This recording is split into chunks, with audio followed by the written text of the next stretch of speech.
very significant. The word socialist in that organization, Hindustan Socialist Republican Organization, because Bhagat Singh, inspired by the Pulse Revolution, he was in touch with the communists in Kanpur. He was very good relation with Comrade Shaukat Osmani, Comrade Muzaffar Ahmed, and Radha Mohan Gokulji. The early communist who built this movement, the communist movement in our country. So you can say he was not just a patriot, but a visionary, a pluralist. His vision of new India, but it's completely different what we are observing now, what is the present situation in our India. His Azadi, the slogan of Azadi was not only limited to the living of the Britishers.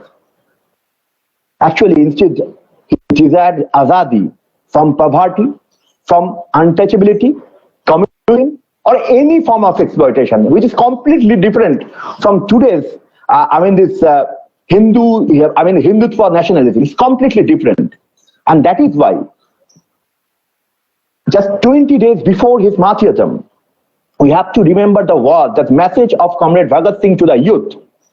The struggle in India, which continues so long as a handful of exploiters go as exploiting the labor of the common people for their own needs.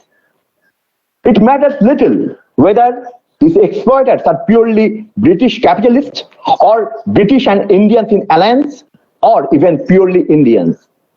एक शोषण मुक्त भारत का जो सपना भगत सिंह ने देखा था वो आज भी अधूरा है, तो इसलिए तो हम लोग स्लोगन देते हैं, भगत सिंह तेरे सपनों को मंजिल तक पहुंचाएंगे.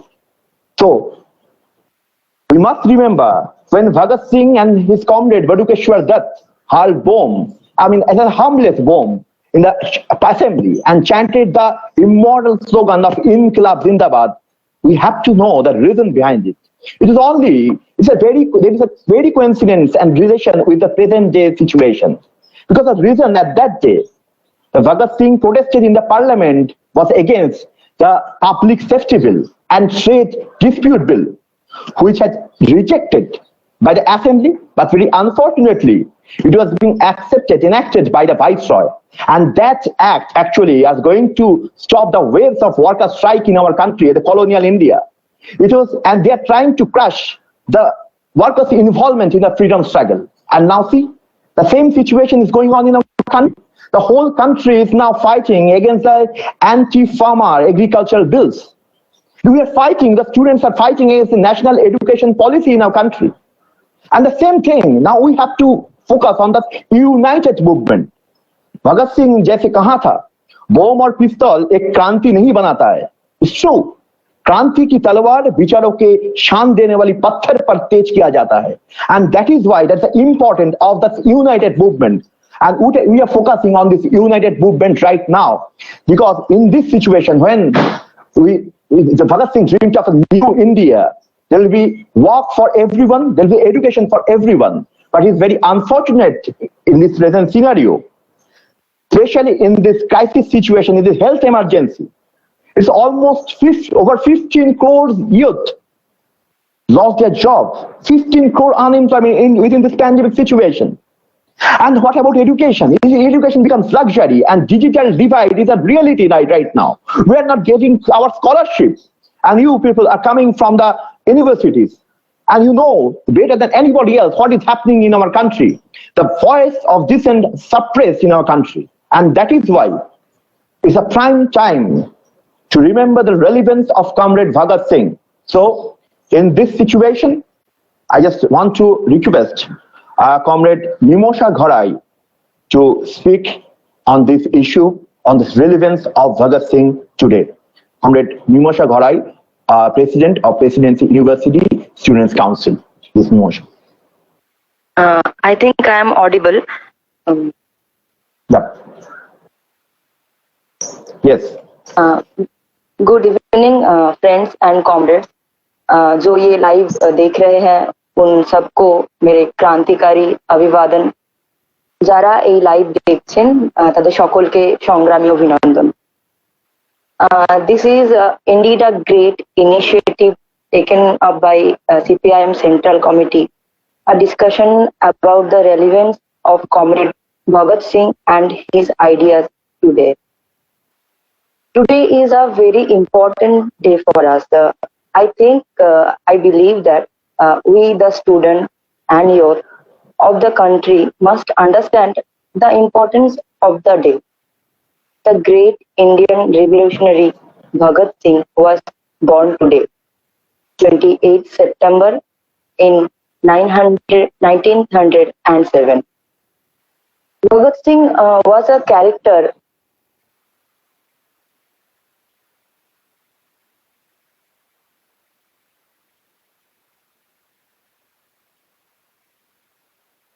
Mimosha, some connection problem.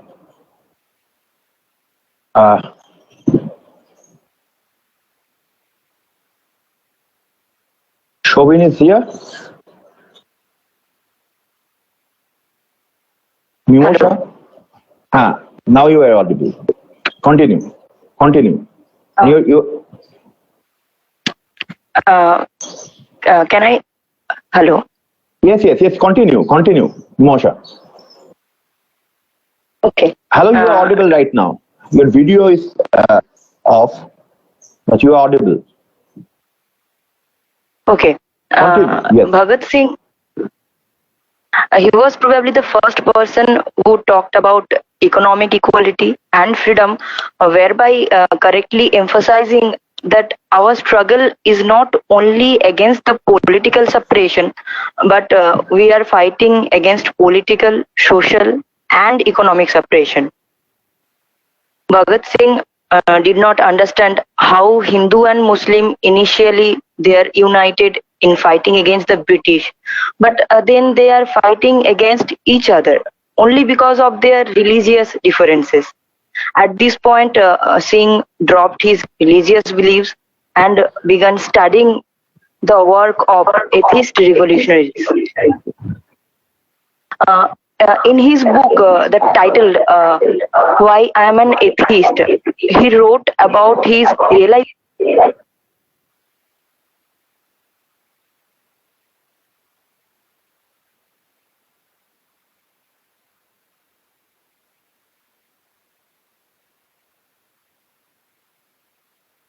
So there are so many problems in digital India, and again there is a technical problems. So network factor. Right? Hello. Yes. Continue. Okay. Another stalwart of Indian politics, we can say Indian freedom movement, Baba Saheb Ambedkar talked about social justice, emphasizing the operation done on minorities who are down to the caste ladder stratum. Singh said, "Sirf azadi hamara maqsad nahi hai." He clearly mentioned that if one talks about the political freedom, then if we remove or expel the British power, we might get that political independence. But the economic institutions are still going to be under the control of Indian bourgeois. So this is nothing but just a shift from the power from the foreign to Indian bourgeois.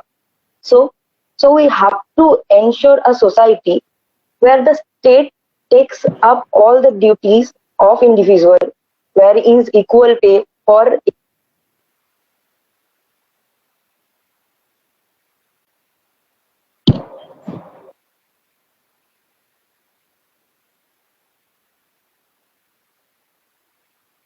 So again there is some problem. I think it's better we give some opportunity to speak to her after some time. But now I just want to request Comrade Abhishek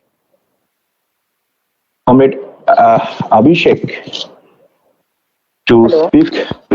Hello. Ji, comrade. I think there is some problem with the network with Mimosha. So I'd like to request Abhishek to speak. And after some time, Mimosha can speak.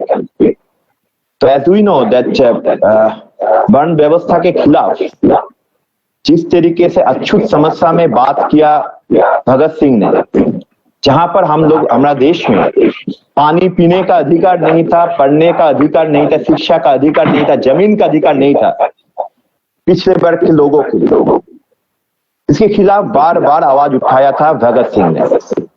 तो इस हालत में हमारा देश में आज हम लोग देख रहे हैं दिन प्रतिदिन ये हालत और भी बदतर होते जा रहा है।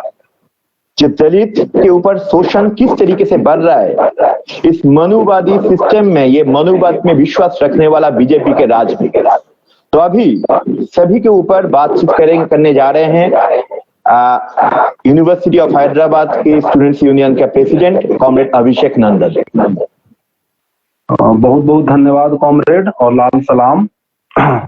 आज के दिन जब सारे लोग भगत सिंह को याद कर रहे हैं, ऐसे समय में सीपीआईएम का बहुत बहुत धन्यवाद कि वो हमारे जैसे युवाओं को एक मंच प्रदान किया कि आज का युवा भगत सिंह के बारे में क्या सोचता है। बहुत सारे बुद्धिजीवी लगातार अखबारों में विभिन्न माध्यमों पे भगत सिंह पर लिख रहे हैं। भगत सिंह को समझ, जैसे कि हम जो युवा हैं जो यूनिवर्सिटियों में हैं, वो तीन तरीके से भगत सिंह को देखते हैं। एक तो उनका पूरा जो शुरुआती का व्यक्तित्व निर्माण है, दूसरा जो उनका क्रांति से तात्पर्य था, और तीसरा कि जैसा कॉमरेड मयूख ने बताया कि विचारों की शान पे जो उनका राजनीतिक मसौदा था, जो उनका एक सपनों का भारत था, वो विचारों, जो भगत सिंह के विचारों की शान पर वो बार बार बोलते थे। और इन तीन बिंदुओं को समझना आज के दिन बहुत जरूरी है। जैसा कि हम सबको पता है कि भगत सिंह पे उस समय के जो राष्ट्रवादी आंदोलन में शामिल नेता थे, गदर पार्टी के लोग थे, और इसके साथ साथ भगत सिंह जो रूस में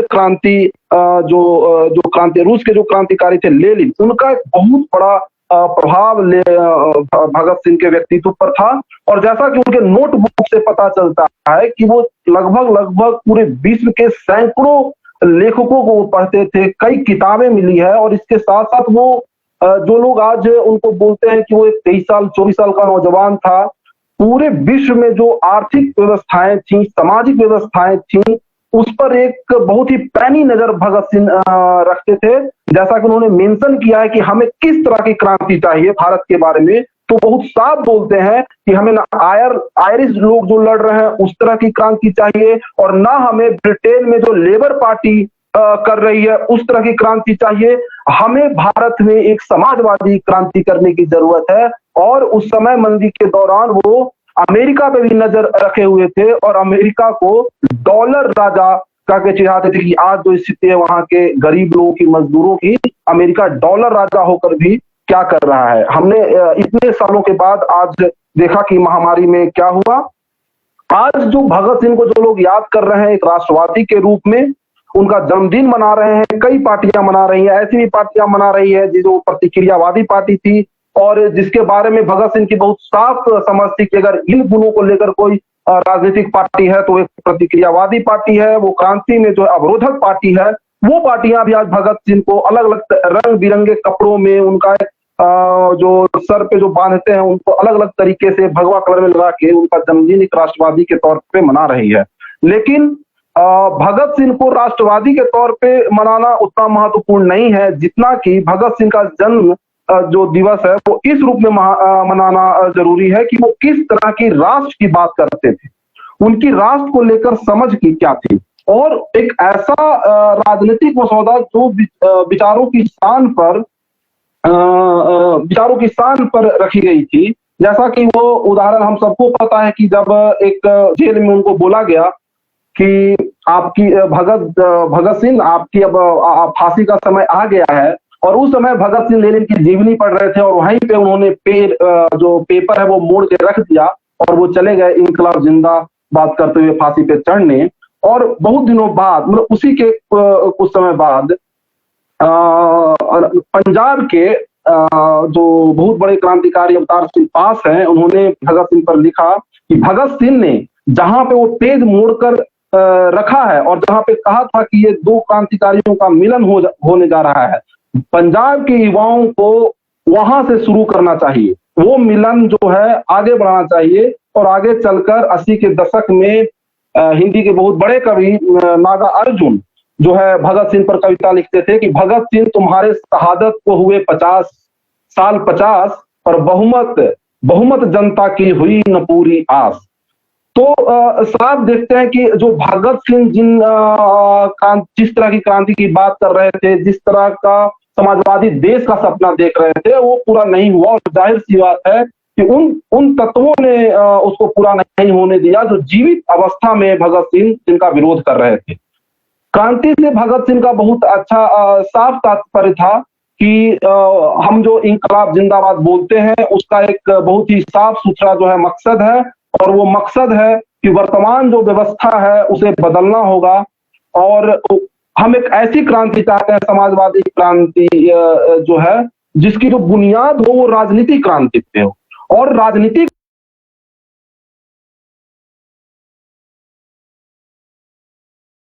क्रांति जब हो तो जो अंग्रेज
अगर यहाँ से उनको हम भगाएं, अगर यहाँ से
उनसे हमें क्रांति मिले तो वो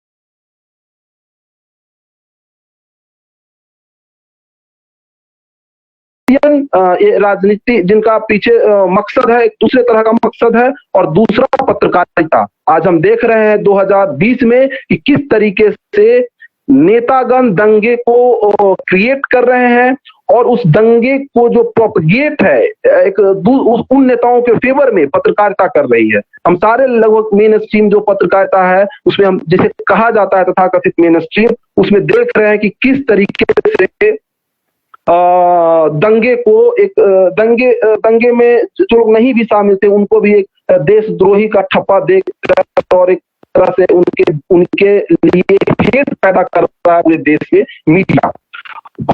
और ये जो बोल रहे थे एक वैचारिक धरातल पे बोल रहे थे, वैज्ञानिकता के धरातल पे बोल रहे थे, और इसीलिए उन्होंने कहा कि संसार के अधिकार समान है, और उन्होंने लिख के कहा कि मैं नास्तिक क्यों। जिस तरीके से आवाज कट रहा है। हाँ ठीक है जी, ठीक है, हाँ ठीक है, हेलो, हाँ ठीक है। तो जिस तरीके से कर्मित तरीके से लेनिन रसिया में काम कर रहे थे कि 1902 में उन्होंने what is to be done लिखा, उसके हो रहे थे बहुत ही अग्रेसिव तरीके से, बहुत ही सक्रिय तरीके से, और दूसरी तरफ वो क्यों सक्रिय हो रहे हैं, क्या प्रॉब्लम है, उसको एक लिख भी रहे थे, उसका एक लिखित जवाब भी दे रहे थे। और उन्होंने सांप्रदायिक दंगे और उनका इलाज लिखा, लिखा। और जो सबसे बड़ी बात है, जब बहुत सारे लोग ये सोचते थे उस राष्ट्रीय आंदोलन में कि उपवास रखने से, नाम परिवर्तन कर देने से, हिस्सेदारी दे देने से जो हजारों साल का शोषण है दलितों का वो बंद हो जाएगा, उस समय भगत सिंह ने पूरे देश को चटाया, एक लेख लिख के अछूत का सवाल। और उन्होंने कहा कि गुरु गोविंद सिंह की जो फौज थी वो जिसके दम पे थी, शिवा की जो फौज थी वो जिनके दम पे थी, उनको हिस्सेदारी नहीं बल्कि आजादी की जरूरत है।